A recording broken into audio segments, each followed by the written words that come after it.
हाँ, ये 5 तिहाई 15, 5 चौक 20, 55 25, 3 एक 3, 3 पचे 15, 15 तियाँ 45 हो गया, 150 आ गया। 15 गुणे 10, 150% आ गया बस। अब यहाँ देखिए 99 वर्ष 2012 में कंपनी ए की बिक्री वर्ष 2015 में कंपनी बी की बिक्री के मध्य क्या अंतर है। कंपनी 2012 में कंपनी ए की बिक्री, 2015 में कंपनी बी की बिक्री। देखिए परसेंट परसेंट कुछ नहीं पूछा है, खाली अंतर पूछा है। तो कह रहे हैं 2012 में कंपनी ए की बिक्री, तो सिर्फ एक साल का लेना है। 2012 में कंपनी ए कितना है, 360 है, ठीक है। और 2000 कितने है, 15 में कंपनी बी में 500 है, ठीक है। यहाँ 500 है, ये बी वाला, ये ए वाला है। करें अंतर कितना है, तो 500 में से 360 घटा दीजिए, तो कितना आ जाएगा, 500 में से 360 घटाएंगे तो 140 आ जाएगा। 140 आंसर आना चाहिए। 140 है, हाँ 140, डी वाला आंसर सही है। देखिए कितना सिंपल है। वर्ष 2010 से वर्ष 2015 तक कंपनी बी का औसत ज्ञात कीजिए। अब वही फिर करना है। अभी हम ऊपर कितना देखें, यहाँ कितना देखे थे, बी का पूछे हैं, पहले तो हम ए का देखे थे ना, अभी हम बी का देखेंगे।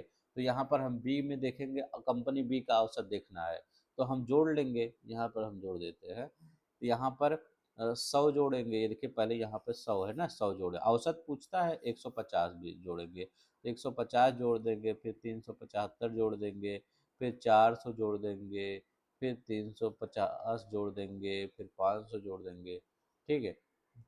अब देखिए इसको क्या कर देंगे, इसको हम किससे जोड़ दें, कितने भाग दे देंगे, औसत पूछा है तो 1 2 3 4 5 6 है ना, तो 6 से भाग देंगे, तो 312.5 करोड़ हो जाएगा बस। 312 होना चाहिए, यहाँ 312 है, 312.6, सी वाला आंसर हो जाएगा। नहीं 0.5 था ना, ये देखिए ऐसे ऐसे गलतियाँ होती है जल्दीबाजी में। 315 नहीं, 312.5 है, 312.5 है, डी वाला आंसर होगा। यहाँ डी वाला आंसर याद हो जाइए, तो डी वाला आंसर होगा 312.5। बस इतना ही क्वेश्चन आपको करना है। तो हमारा क्या है, छः आपका, जो आपका 6 टेस्ट था वो पूरा कंप्लीट कर दिया हूँ। जाके 6 टेस्ट देख लीजिएगा। एक ही प्लेलिस्ट बना है लेखपाल के लिए, उसी में सब कुछ करवाता हूँ ताकि आपको कहीं भी ढूंढना ना पड़े, ठीक है। तो लेखपाल के लिए जो एक प्ले लिस्ट बना उसी को ओपन करके कुछ भी आप देख लीजिए। और एक उत्तर प्रदेश स्पेशल का अलग बना है, ठीक है, उसका तो जाके देख लीजिए। अब हम यहाँ पर 7वां करवाएंगे, 8वां करवाएंगे इसी महीने में। हम इसमें इस बुक में 16 टेस्ट सीरीज दिए गए हैं। इसी महीने में मैं इन 16 टेस्ट सीरीज को कंप्लीट करवा दूंगा, ठीक है। प्लस आपका जितने भी टॉपिक है उसको भी कंप्लीट करवा दूंगा, चाहे आपदा हुआ चाहे पर्यावरण हुआ। आपदा, पर्यावरण और ये, हाँ कंप्यूटर को अगले महीने करवाएंगे। आपदा हुआ, पर्यावरण हुआ, ग्राम विकास हुआ और जितने टेस्ट सीरीज हुआ ये कंप्लीट होगा। कंप्यूटर अगले महीने, और जो भी जो जीएस ऊएस होगा, करंट वारंट होगा, वो अगले अप्रैल महीने में पूरा कंप्लीट हो जाएगा, ठीक है। इसके बाद आप मई महीने में सिर्फ रिवीजन करेंगे। आज के लिए बस इतना ही। अपना ख्याल रखिएगा। अच्छा लगे तो लाइक शेयर सब्सक्राइब कर दीजिएगा। जय हिंद, जय भारत।